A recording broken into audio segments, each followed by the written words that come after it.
இப்ப சொல்றாங்க சீமான்னு ஒருத்தராவது போயிருக்கலாம், அவராவது போயிருக்கலாம். எப்படி போக முடியும்? மக்களுக்காக மண்ணுக்காக பாடுபடக்கூடிய எல்லாரையும் தோக்கடிச்சு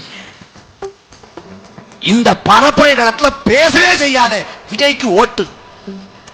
ஆனால் இந்த பரப்புரை களத்திலே தேர்தல் பரப்புரையாக இல்லாது மாலை நேர கல்லூரி போல மண்ணு ஏன் மாசுபடுது, நிலம் ஏன் பாழ்படுது, ஏரிகள் ஏன் வந்து அழிந்து கொண்டிருக்கு காணொலி போட்டு மக்களுக்கு பாடம் எடுத்த மக்களுக்கான ஒப்பற்ற தலைவன் சீமானி தோக்கடிச்சு நான்கு நாளைக்கு வருவோம்.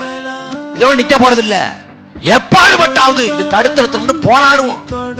நாளைக்கு அண்ணன் வருவாரு, போராடுவாரு, பேசுவாரு, களத்தில் இருப்பாரு. ஆனால் ஒரு நொடி பொழுதுல இதை ரத்து பண்ணிருக்கலாம். நீங்க ஓட்டம் ஒழுங்கா போட்டு ஓட்டத்துக்கு அவனுக்கு போட்டீங்க. இப்ப மறுபடி திமுக ஆட்சி காலம் போல அதிமுக ஆட்சி காலம் போல போராட வேண்டிய சூழல்.